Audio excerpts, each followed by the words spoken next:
કોઈને ખ્યાલ કરો કે આ વોક ક્યાં યુઝ થાય છે? કોઈને પણ એકદમ સિમ્પલ વોક કરીને આવ્યા છે પણ કંઈક અલગ છે. હા, કેટવોક. અને એ કેટવોક થાય છે ફેશનનામાં. પરંતુ મારો ટોપિક ફેશન નથી, પરંતુ મારો ટોપિક છે ફાલ્ગુની નાયર. તમે 50 વર્ષે શું કરી શકો? એક ધારી નોકરી જે તમે વર્ષોથી કરી શક્યા છો ને એ જ કરવાના છો. 1 લાખ રૂપિયા પગાર ઇટ્સ ઇનફ? ના. 50 વર્ષે જો કોઈ કેસ કરી શકે છે તો એ છે ફાલ્ગુની નાયર. સ્વનિર્મિત ભારતની રિચેસ્ટ સેકન્ડ પોઝિશન પર આવેલ મહિલા કે જ્યારે લોકો ગાંડા લેતા હતા કે આ ગાંડી છે, 50 વર્ષની ઉંમરે 1 લાખ મહિનાનો પગાર છોડી અને તમે એક નવી ફેશન ઇન્ડસ્ટ્રીઝમાં આવો છો. હવે હું મારા બેનને કહીશ આગળ.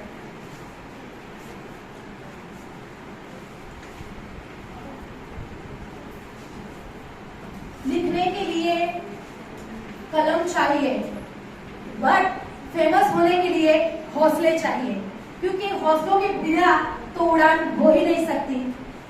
સૌંદર્યના બ્રાન્ડ નાયિકા સ્વરૂપે નવી ધનિક મહિલાઓમાંથી એક મહિલા જે સૌપ્રથમ આગળ છે ફાલ્ગુની નાયર, જેમનું નામ છે ફાલ્ગુની સંજય નાયર. તેમનો જન્મ 19 ફેબ્રુઆરી 1963 ના દિવસે થયેલો.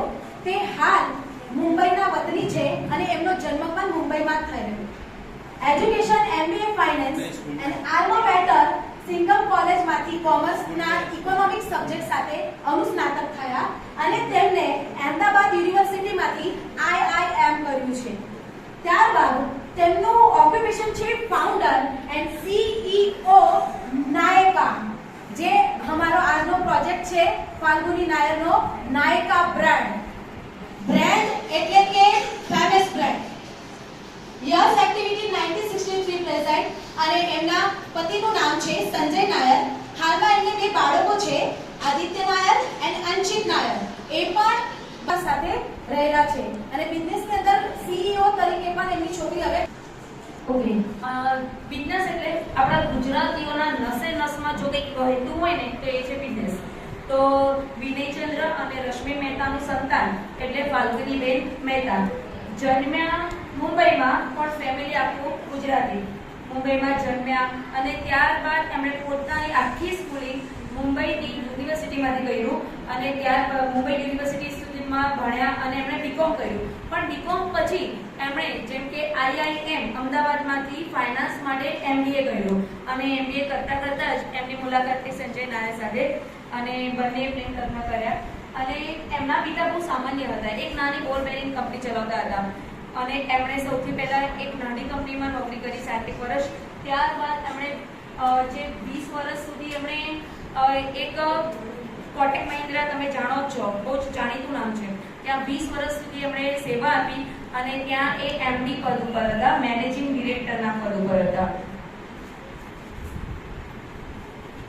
सफल होने के लिए 3 नियम जरूरी है: खुद से वादा, मेहनत ज्यादा और मजबूत इरादा. और इरादा अगर मजबूत हो तो हमें कोई हरा नहीं सकता. ये सिर्फ फाल्गुनी नायर ही नहीं करते हैं, ये हमारे पूरे स्कूल के डिपार्टमेंट और साथ में हमारे प्रोफेसर भी कहते हैं. मजबूत इरादा और मजबूत हौसला आगे बढ़ाएंगे हमारे स्टूडेंट को और शिक्षक को. कारकिर्दी 1993 ની અંદર ફાલ્ગુની નાયર મહિન્દ્રા બેંક કોટક સાથે જોડાયા 19 વર્ષ માટે. 19 વર્ષ પછી 2005 ની અંદર એ MD થયા. એમની સેલેરી પણ ખૂબ સરસ હતી, કોઈ પ્રોબ્લેમ નહોતું, ઘર સંસાર જીવન ખૂબ જ સરસ રીતે ચાલતું હતું. બટ 2012 ની અંદર એમને નોકરી છોડી દેવાનો નિર્ણય કર્યો. કેમ? अपना सपना साकार करना है, उनको एक बिजनेस वुमन बनना था. इसलिए 50 साल की उम्र में उन्होंने 2012 में नौकरी को छोड़ दी. क्यों? मजबूत इरादा. હવે લોકો કેવું કે 50 વર્ષની ઉંમર થઈ ગઈ છે, 60 વર્ષની ઉંમર થઈ ગઈ છે તો રિટાયર થઈએ, જલસા કરીએ, ફરવા જઈએ.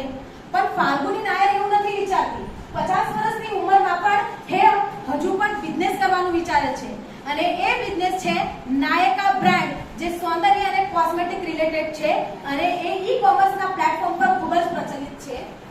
ત્યારબાદ ઈસવીસન 2012 ની અંદર તેમને 50 વર્ષની ઉંમરે ઈ કોમર્સ પ્લેટફોર્મ પર જ્યારે ડેવલપ કરી ત્યારે એમને પોતાના પૈસામાંથી બચત કરીને નાયકા બ્રાન્ડની સ્થાપના કરી હતી. બીજું કે આજે નાયકા બ્રાન્ડની સાથે ફાલ્ગુની નાયરનો નેટ વર્થ છે 4.5 બિલિયન અને તેમની અત્યારે હાલની સેલેરી છે 5 billion annual income and monthly income છે એમની 1 બિલિયન. સો अरबपति महिला और नारी शक्ति को कौन नहीं जानता, हम सब जानते हैं.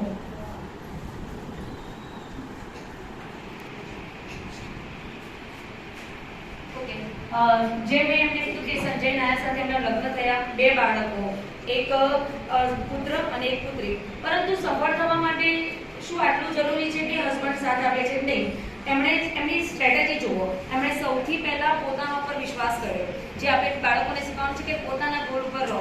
બીજી વસ્તુ એમણે એ કરી કે પોતાને જ્યારે જે ઉંમરે કોઈ કશે શરૂઆત ના કરે તે ઉંમરે એમણે શરૂઆત કરી. એટલે આપણે બાળકો અને આપણે પોતે પણ એ જ વિચારવાનું છે કે તમે કોઈ પણ વર્ષની શરૂઆત કરી શકો છો. અને એમને જોતા જોતા મને પોતાને એવું થઈ ગયું કે મારે બિઝનેસ જ કરવો જોઈએ. એટલો બધો પ્રભાવ થઈ ગયો છે. અને ત્યારબાદ ત્રીજી વસ્તુ, તમને એવું થાય ને કે એમણે નાયકા બ્રાન્ડની શરૂઆત કરી તો સૌથી પહેલા એની બિઝનેસ સ્ટ્રેટેજી સમજીએ. નાયકા શબ્દ છે ને એ એક સંસ્કૃત વર્ડ છે અને એનું નામ છે બ્યુટી સ્પોટલાઇટ. હવે નાયકા પોતે એવું માને છે કે હું સુંદર છું, કોઈ બીજાને બતાવવા માટે નહીં, મારા પોતા માટે. એટલે આપણે બધા જ પોતાની જાતને મિસ વર્લ્ડ અને મિસ યુનિવર્સ સમજવાનું છે, કારણ કે આપણે તો છે. અને હું તો માનું છું, આપણે બધા માનીએ છીએ. અને બીજી વસ્તુ એ છે કે આની કંપનીનો એક મોટો છે કે યોર બ્યુટી અવર પેશન. એટલે તમે સુંદર દેખાઓ એ અમારું પેશન છે. અને પેશન એટલે રાતે 2 વાગ્યાની કામ પર આપણે જઈએ અને આપણું પેશન તો છે જ. કાલે આપણે આટલા બધા બિઝી હતા ને તો પણ આજે આ કરીએ છીએ. તો હવે નાયકાની બિઝનેસ સ્ટ્રેટેજી સમજીએ કે એક સ્ત્રીની વિચારશક્તિ કેટલી ઊંચી હોઈ શકે. સૌથી પહેલા એણે શેર બજારમાં IPO લિસ્ટેડ કરવા વાળી કંપની બની. કિરણ મજુમદાર પછી એક આમને આ લેવલ પર પહોંચ્યા. શેર બજારમાં ગયા તરત જ 395% જેટલી સંપત્તિ એક જ વર્ષમાં વધી ગઈ. એટલે 10 વર્ષમાં પહેલા 5 વર્ષમાં તેમને કોઈ નફો જ ના થયો. પણ કહેવાય છે ને કે જ્યારે મહેનત પર હોય ત્યારે થઈ જાય. પછી ટક્કર પણ કોની સાથે? ફ્લિપકાર્ટ અને એમેઝોન, જે આટલા વર્ષોથી બિઝનેસમાં ટકેલી છે. પરંતુ તમને ખબર છે મિત્રો કે મેક ઇન ઇન્ડિયાના પ્રોજેક્ટ અંતર્ગત આપણે પાસે એ વસ્તુ છે કે હું ગોડાઉનમાંથી માલ લઉં છું, કોઈ પણ કંપની પાસે મારી કંપનીનો લોગો લગાવીને હું વેચી શકું છું. અને એ ફક્ત એક ઇન્ડિયન કંપની કરી શકે છે, જેનો ફાયદો નાયકાને થયો. અને પણ તમે નાયકામાંથી ખરીદી કરશો ને, તમને જે પ્રોડક્ટ માંગશો ને એ જ શ્યોરિટી મળશે અને એનું ટ્રુથ વસ્તુ છે. બીજી વસ્તુ આપણા માટે કહી દઉં કે આના પર બહુ મોટું સેલ ચાલી રહ્યું છે 24 ઓક્ટોબર સુધી, ખરીદી કરી શકો છો. અને પ્રમોટ નથી કરતી અને કરું છું તો પણ કરું છું, કારણ કે it is made in India. Amazon અને ફ્લિપકાર્ટ તો બહારની છે, આ તો આપણી છે. તો આપણે PM મોદી એકલા કેટલું કરશે? આપણે અહીંયાથી શોપિંગ કરવી જોઈએ. અને બહુ જ મોટી અમાઉન્ટ તો નથી હોતી આની. 2 વસ્તુ છે આની. એક તો પોતે ફેશન બ્રાન્ડ એટલે કે તમને સૌંદર્યના દરેક પ્રસાધન મળશે. અને બીજી વસ્તુ એ છે કે તમને ફેશનની દરેક કપડાં બધું જ સારું મળશે. અને પહેલી વસ્તુ એ છે કે શું સફળ થવા માટે ઈ-કોમર્સ જરૂરી છે? પોતાની વેબસાઇટ ખોલી દીધી થઈ ગયું? ના. એણે શું કર્યું કે સૌથી પહેલાં તમે ફાઉન્ડેશન લખો ને તો એણે ફાઉન્ડેશન વિશે બીજા બધા કરતાં એણે બતાવ્યું કે ફાઉન્ડેશન વસ્તુ શું છે, how to you can apply it. Foundation કેવી રીતે તો ના હોય તો તમે આ ફાઉન્ડેશન લગાવી શકો છો. તો દેટ મીન્સ કે એને પ્રોડક્ટની ડિટેલિંગ કરી. હવે જેવી રીતે મારી પ્રોડક્ટ લોકો ખરીદે છે ને પછી એ લોકો નાના વિડીયો ટ્યુટોરિયલ બનાવે છે. એણે એની વેબસાઇટ પર એક ટ્યુટોરિયલ બનાવ્યા. તો આ આપણને એવું શીખવે છે કે ક્લાસના એક વ્યક્તિ સાથે તમે ડાયરેક્ટ કનેક્ટ થાઓ. તમે ડાયરેક્ટ કનેક્ટ થશો, વિદ્યાર્થીને પ્રમોટ કરશો તો વિદ્યાર્થી તમારા વિશે વિચારશે. તો એણે ગ્રાહકો માટે વિચાર્યું, ગ્રાહકો એના માટે વિચારે છે. અને અત્યારે એની 2 વસ્તુ થઈ. એક તો સૌથી પહેલા ઓનલાઈન વસ્તુ વેચવાની, પ્લસ 40 થી વધારે શહેરોની અંદર એણે 70 આઉટલેટ કર્યા. આઉટલેટ નો બિઝનેસ રીતે. કેવી રીતે? એણે પ્રોડક્ટ મૂકી દીધી, તમે આવો, યુઝ કરો, અપ્લાય કરો અને જો તમને લાગે છે તો તમે એને પરચેસ કરો. અને you can purchase from online also from there website. એટલે કે તમે ઓફલાઈન અને ઓનલાઈન બંને રીતે પરચેસ કરી શકો છો. એ પોતે એકલી નાયકા બ્રાન્ડ નહોતી વેચતી. એણે સૌથી પહેલા લેકમે, કોઈ પણ જે પણ બ્રાન્ડ તમે વાપરતા છો ને એ દરેક બ્રાન્ડ એણે વાપરી અને પછી એને ઓર્ગેનાઇઝ કરીને એક માર્કેટ ઊભું કર્યું. અને એટલા માટે એટલી સફળ થઈ અને 10 વર્ષની અંદર આ બીજા નંબર પર છે. પહેલા સાવિત્રી જિંદાલ છે, પણ એમને ફેમિલી બેકગ્રાઉન્ડ હતું. આને બિચારીએ 20 લાખ 20 લાખની સાદી મૂડી કે જે પોતાની ઇન્કમમાંથી બચાવી છે એના પરથી એણે બિઝનેસ શરૂ કર્યો અને એની વેબસાઇટ ઉપર વ્યુઅર્સ કેટલા છે, એની હાલની ઇન્કમ શું છે, એ બધું મારા બેન જણાવશે.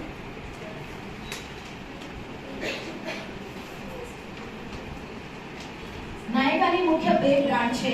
નાયકા વેબસાઇટ જેની અંદર નાયકા www.nykaa.com અને બીજું છે નાયકા ફેશન www.nyakafashion.com. હવે આની અંદર તમને જાહ્નવી કપૂર અને નોરા ફતેહીનો ફોટો દેખાય છે. કેમ? કારણ કે આ બ્રાન્ડ સેલિબ્રિટી પણ યુઝ કરી છે. કેમ? કારણ કે મેડ ઇન ઇન્ડિયા. આપણે બહારની વસ્તુ કેમ વાપરીએ, આપણી ઇન્ડિયાની કેમ નહીં? વધારે અમેરિકા, લંડનનો ફાયદો કેમ થાય છે? કારણ કે મોસ્ટ ઓફલી લોકો બહારની બ્રાન્ડ વાપરવામાં ખૂબ જ દિલચસ્પી ધરાવે છે. પણ આપણે જો ઇન્ડિયામાં આપણી બ્રાન્ડ બનાવી છે તો આપણે બ્રાન્ડની કેમ નથી વાપરતા? બરાબર છે. એવી જ રીતે આપણી નારાયણ વિદ્યાલયની એક બ્રાન્ડ જ છે. તો આપણા શિક્ષકોના છોકરાઓ છે તો આપણા શિક્ષકોના છોકરાઓ આપણી બ્રાન્ડમાં ભણવા જ જોઈએ, તો એ બ્રાન્ડ સફળ થશે. બીજું કે આ વેબસાઇટની અંદર 40% of and structure and how to apply, તમે કેવી રીતે એને યુઝ કરી શકો છો, skin treatment, skin care, hair care, આ બધી વિશે તમને માહિતી આપે છે. બીજું કે ફાલ્ગુની નાયરના વેબસાઇટ પર મંથલી 6 બિલિયન વ્યૂઝ હોય છે. 6 બિલિયન ખાલી વ્યૂ હોય છે. તો હવે વિચાર કરો કે એના માર્કેટમાં ખરીદી કેટલી હશે. બરાબર છે. એટલે 6 બિલિયન વ્યૂ થી આ પ્રોજેક્ટ ચાલે છે. આગળ આ એમની બે વેબસાઇટ છે. એક તો નાયકા અને નાયકા ફેશન. નાયકા એ બ્યુટી પ્રોડક્ટ્સ છે અને નાયકા ફેશન છે. કારણ કે ફેશનને આજે જમાનો છે. કારણ કે દુનિયા બદલાતી રહે છે અને ફેશન બી બદલાતી રહે છે. એટલે ઇન્ટરનેશનલ પ્લેટફોર્મ અંદર એમના અત્યારે 17 સ્ટોર ફિઝિકલી ઓપન થઈ રહ્યા છે. નેક્સ્ટ જો ગોલની વાત કરું તો વિદ્યાર્થીઓ માટે શું બોલી શકે, તો મેં તમને પહેલા કીધું કે સફળ થવા માટે તમારો દ્રઢ સંકલ્પ તો હોવો જ જોઈએ. એ ગોલ ખાલી ફક્ત લખ્યા છે પણ તમે એનામાંથી ઘણું બધું લઈ શકો છો. તમને ખબર છે કે આજની યંગસ્ટરની આ સૌથી વધારે ફેવરેટ એન્ટરપ્રિન્યોરશિપ માટેની આ સૌથી વધારે ફેવરેટ છે. આપણને નથી ખબર પણ કોલેજના બહુ બધા સ્ટુડન્ટને ખબર છે કે આ કોણ છે. તો સૌથી પહેલા વસ્તુ જેમ કે રંગીનના સર આવેલા હતા, એમણે શું કીધું કે હું એવું ઈચ્છું છું કે મારી કંપનીમાં એમાં નોકરી કરે. તો મારા સ્ટુડન્ટો હોય કે જો બિઝનેસ કરશે તો ઓલરેડી બધાને જોબ આપશે. તો સૌથી પહેલા આપણે કોઈ નવું સ્ટાર્ટઅપ કરવાની જરૂર બહુ જ બધી છે. કારણ કે ફોરેનની અંદર બહુ સ્ટાર્ટઅપ થાય છે. અને સ્ટાર્ટઅપ કર્યું અને એને ઇન્કમ ઊભી કરી. એટલે મારા તો હાયર સેકન્ડરીના સ્ટુડન્ટ હોય છે અને તમારે તે જ શીખવાડવાનું હોય છે કે તમે સ્ટાર્ટઅપ પર વધારે ધ્યાન આપો. કારણ કે બરોડા યુનિવર્સિટીમાં MS યુનિવર્સિટીમાં ભણતા વિદ્યાર્થીઓએ એક નવું સ્ટાર્ટઅપ કરેલું હતું. ઝેરોક્સ કાઢી આપે અને ઝેરોક્સની પાછળ એજન્સીઓની જાહેરાત આપે અને એ રીતે અમે સ્ટાર્ટઅપ શરૂ કરેલું હતું. સર કહે છે ને વિઝન હશે તો મિશન કામયાબ થશે. તો અમે પારસ્પરિક પ્રોજેક્ટ, જીવન કૌશલ્ય પ્રોજેક્ટ ઉપરથી બાળકોને અત્યારથી જ વિઝન આપી રહ્યા છે. તો ઓબ્વિયસલી અમારા બાળકો 50 વર્ષના થશે ત્યારે ડિસાઈડ નહીં કરે, સ્કૂલમાં રહેશે ત્યારે ડિસાઈડ કરશે કે અમારે કઈ બ્રાન્ડમાં જવું છે, અમારે કયો બિઝનેસ કરવો છે, કે અમારે શું બનવું છે. આ છે વિઝન અને મિશન. એની અંદર મહત્વનો ભાગ જે ભજવે છે આપણા વાલીશ્રીઓ. આપણે વાલીશ્રીઓ સાથે હંમેશા વાલી મીટિંગ કરીએ છીએ અને તેમને સમજાવીએ છીએ કે આપણે બાળકને વિઝન આપવું જોઈએ જેથી મિશન કામયાબ થશે. હવે હાલાકી કેવું થાય છે કે મોસ્ટ ઓફલી વિદ્યાર્થીના જે પેરેન્ટ્સ હોય એ ભણેલા હોતા નથી. પણ એવું જરૂરી નથી કે ભણેલા ના હોય તો એ કઈ બિઝનેસ ના કરી શકે. તો ફાલ્ગુની નાયરે 50 વર્ષની ઉંમરમાં રિટાયર થવાના ટાઈમે અગર બિઝનેસ કરી શકે છે તો અમે વિદ્યાર્થીને આ જ્ઞાન આપીશું કે તમે પણ તમારા મમ્મી પપ્પા જે ઘરે છે, હાઉસવાઈફ છે, 4 દિવાલોમાં કામ કરે એટલે એ સ્ત્રી ના કહેવાય, પણ 4 દિવાલની બહાર કામ કરે અને કારોબાર કરે એ એક સ્ત્રી છે, એક શક્તિ છે, એ નારાયણી છે. અને અત્યારે પ્રૂફ કર્યું છે.